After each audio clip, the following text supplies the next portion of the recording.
Night చూసారు కదండి, night -6 ఉన్నప్పుడు ఎంత స్నోఫాల్ అయింది, ఇప్పుడు -15 ఉంది. స్నోఫాల్ అయితే అవ్వట్లేదు, ఎండ్ ఉంది. స్నోఫాల్ నైట్ ఆగిపోయినాక మళ్ళీ పడలేదు, బట్ టెంపరేచర్ అయితే -15. ఇట్స్ టూ మచ్ అనమాట. ఈ వీక్ మొత్తం -15 ఉంటుంది ఇక్కడ. అండ్ స్నో ఇంకా ఉంది బయట. అండ్ రోడ్ అయితే చాలా స్కిడ్ అవుతుంది. స్నో క్లియర్ అయిపోతుంది బికాస్ ఆఫ్ సన్లైట్ అనమాట, మెల్ట్ అవుతుంది. బట్ -15 అనేది టూ మచ్ యాక్చువల్లీ.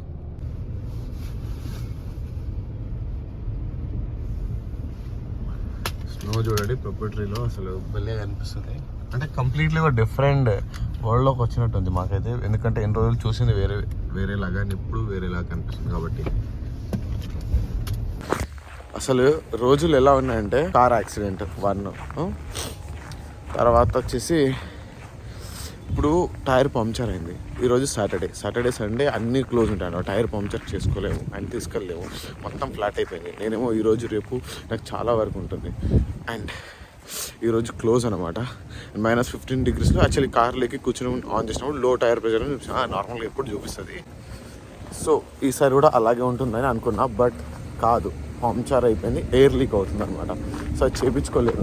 నా కార్ వాడలేను 2 days, రైడ్స్ వేసుకుని వెళ్ళిపోవడమే, ఎటు బయటకు వెళ్ళేది ఉన్నా కూడా. కానీ కార్ లేకపోతే చాలా ఇబ్బంది అవుతుంది. నాకైతే కార్ చాలా హెల్ప్ఫుల్ అవుతుంది అనమాట. ఇక్కడ -16 ఉంది, బట్ స్నోఫాల్ లేకుండే. నిన్న మార్నింగ్ బడి ఆగిపోయింది, బట్ నైట్ మళ్ళీ మేబీ అరౌండ్ 3 AM అలా స్నోఫాల్ పడినట్టుంది. ఫ్రెష్ స్నో కనిపిస్తుంది. అండ్ మాట్లాడుతుంటే పొగలు వస్తున్నాయి.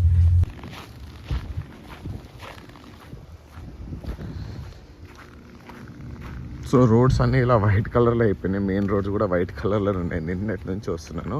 అండ్ మన కార్ పంక్చర్ అయింది అన్నాను కదా, కార్ పంక్చర్ అయినందుకు నిన్న అసలు కాలేజ్కి కార్ తీసుకెళ్లకుండా రైడ్ వేసుకుని వెళ్ళిపోయాను. సో ఏమైందంటే, నాకు తర్వాత అక్కడ అంటే అమెరికన్స్ వేరే వాళ్ళు మాట్లాడుకోవడంగా విన్నాను, నాకు తెలియదు దాని గురించి, బట్ మాట్లాడుకోగా విన్నాను. నా కార్ ప్రెషర్ ఊరికే తగ్గిపోయిపోతుంది అలా ఇలా అంటే నేను అడిగాను. సో వింటర్ ఉండడం వల్ల కార్ ప్రెషర్ అనేది తగ్గిపోతుందా అంటే వాళ్ళు అన్నారు, ఎస్ డెఫినెట్లీ కొన్ని కార్స్కి మాత్రమే అలా అవుతుంది, 1 tier or 2 tier. So winter ఉండడం వల్ల అలా కార్ ప్రెషర్ అనేది తగ్గిపోతుంది అని అన్నారు. సో నేను నిన్న అలాగే తీసుకెళ్ళి గాలి కొట్టాను అనమాట. గాలి కొట్టి ఇంటికి తీసుకొచ్చిన లో టైర్ ప్రెషర్ అని చూపిస్తుంది. సో పంక్చర్ అయిందని అనుకుంటాను. బట్ మళ్ళీ నేను ఈవినింగ్ వచ్చాక కార్ ఆన్ చేసినప్పుడు లో టైర్ ప్రెషర్ సింబల్ అనేది చూపించట్లేదు, అంటే సెట్ అయిపోయింది అనమాట. అంటే మీ టెంపరేచర్ -లోకి వెళ్ళిపోయినప్పుడు కార్లో టైర్ ప్రెషర్ అనేది తక్కువ అయిపోతుంది. సో అందువల్ల అలా చూపిస్తుంది. సో ఎవరైనా మీకు కూడా అలా చూపిస్తే మీరు టెన్షన్ పడకండి, అది పంక్చర్ ఏమీ అవ్వలేదు. నాకు కూడా తెలియదు ఆ విషయము, అమెరికన్స్ చెప్తే అది తెలియలేదన్నమాట నాకు. అండ్ స్నోలో కార్ చూడండి, ఇట్లా స్నో ఉండే అనమాట. ఐ ట్రై టు క్లీన్, అది క్లీన్ చేసి మరీ ఇట్లా గలీజ్గా అయింది. ఇప్పుడు కార్ వాష్కి తీసుకెళ్ళాలి. అండ్ అన్లిమిటెడ్ ఉంది మన కార్ వాష్, ఎన్నిసార్లు అని చెప్పి కొంచెం 1 monthలో. అండ్ టైర్ కూడా ఇట్స్ గుడ్, ఇప్పుడు పర్లేదు. చాలామంది స్ప్రింగ్కి వచ్చిన వాళ్ళని చూశాను అనమాట. స్ప్రింగ్కి వచ్చిన వాళ్ళు కొత్త వాళ్ళు, అండ్ ఇండియా నుంచి జాకెట్స్ తెచ్చుకోవడం కానివ్వండి, లేకపోతే నార్మల్ జాకెట్స్ వేసుకొని తిరుగుతున్నారు. బట్ అవి అస్సలు కూడా ఇక్కడ పనికిరావు జాకెట్స్, నేను చెప్తున్నాను.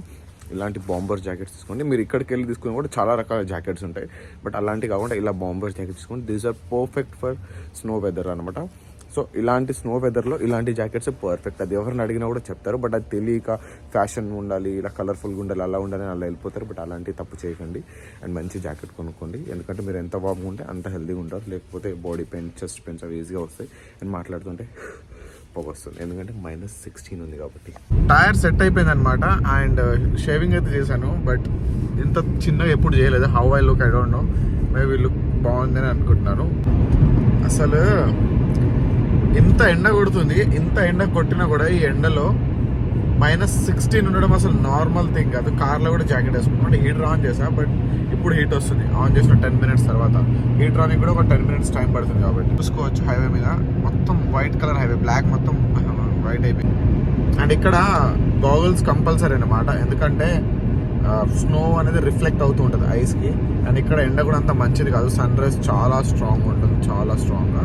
అండ్ మీరు ఫాల్కి వస్తారు కదా కొత్త స్టూడెంట్స్, అప్పుడు తెలుస్తుంది అనమాట ఎండ ఎలా ఉంటుంది అనేది. సమ్మర్లో ఈజీగా ట్యాన్ అయిపోతారు మండేలో. మేమైతే వచ్చిన కొత్తలో 2 months ట్యానే ఉండే, 2 months అంతే. ఇక నెక్స్ట్ వ్లాగ్లో కలుసుకుందాం. మీ ఛానల్ని సబ్స్క్రైబ్ చేసుకోండి. ఇంకేమాత్రం డౌట్స్ ఉన్నా నాకు ఇన్స్టాగ్రామ్లో మెసేజ్ చేయండి. ఇన్స్టాగ్రామ్ లింక్ డిస్క్రిప్షన్లో ఉంటుంది.